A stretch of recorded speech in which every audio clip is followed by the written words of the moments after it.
2023 বিধানসভায় 29 কৃষ্ণপুর কেন্দ্রে বিজেপি দলের মনোনয়ন পেয়ে এলাকাবাসীদের কথা দিয়েছিলেন জয়ী হলে এলাকার উন্নয়নে অন্তত সপ্তাহে একদিন এলাকার মানুষের সঙ্গে দেখা করবেন এবং অভাব অভিযোগ শুনবেন। যেমন কথা তেমন কাজ।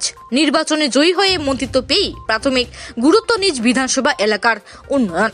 শনিবার সেই উদ্দেশ্যে 29 কৃষ্ণপুর বিধানসভার বিধায়ক তথা জনজাতি কল্যাণ দপ্তরের মন্ত্রী বিকাশ দেববর্মা বেরিয়ে পড়েন নিজ বিধানসভা এলাকা সফরে। এদিনের ওনার সঙ্গে ছিলেন বিভিন্ন দপ্তরের আধিকারিক সহ স্থানীয় নেতৃত্বরা। সফরের ফাঁকে মন্ত্রী বিকাশ দেববর্মা জানান, পিছিয়ে পড়া এলাকা বিশেষ করে 18 মোড়া পাহাড়ের বিভিন্ন অঞ্চলে বসবাসকারী মানুষের সাথে কথা বলেন। তাদের কি কি সমস্যা রয়েছে সেই সম্পর্কে অবগত হয়েছেন। আগামী দিনে সমস্যার সমাধানে প্রয়োজনীয় পদক্ষেপ গ্রহণ করা হবে বলে তিনি জানান।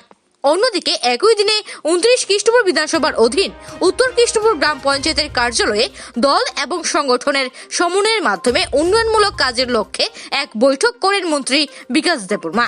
এদিনের এই বৈঠকে মন্ত্রী ছাড়া উপস্থিত ছিলেন কৃষ্ণপুর মণ্ডল সভাপতি তপন নম, পঞ্চায়েতের সরকারি প্রতিনিধি সহ স্থানীয় নেতৃত্বরা। আজকে বৈঠক নমস্কার। আজকে আমাদের ফিল্ড ভিজিট ইলেকশনের আগে 2023 ইলেকশন যেটা গিয়েছে, এটার মধ্যে আমি প্রতিশ্রুতি দিয়েছি যে আমি আমার বিধানসভার মধ্যে সপ্তাহের মধ্যে একদিন ভিজিট করব। তার জন্যই আজকে ওই এক ভিজিটটা।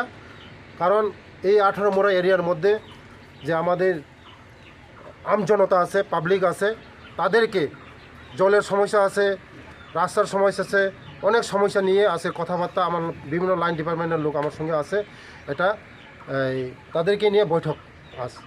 তার জন্যই আজকে এই কর্মসূচিটা। মুখের থেকে পাবলিকদের মুখেও ডিমান্ড উঠেছে, এখানে জলের সমস্যা আছে, আর এখানে অনেকে ঘর পায়নি এখনও, তাদের সমস্যা আছে, অনেকের রোজগারের সমস্যা আছে। তার জন্য বিভিন্ন ডিপার্টমেন্টকে নিয়ে আজকে এখানে বৈঠক করেছি। আগামী দিনে তাদেরকে নিয়ে ওই ডেভেলপমেন্টটা কীভাবে করা হবে তার জন্য আজকে আসা। Bureau report as Bharat live 24 hours. সবকিছু ভেঙে গেলেও যা ভাঙে না তা হলো পাথর, আর তাতে একটি নামী বেস্ট, যার নাম ভারত নির্মাণ ইনফ্রাস্ট্রাকচার। ভারত নির্মাণ ইনফ্রাস্ট্রাকচার বিশ্বের উন্নত মানের পাথর সরবরাহকারী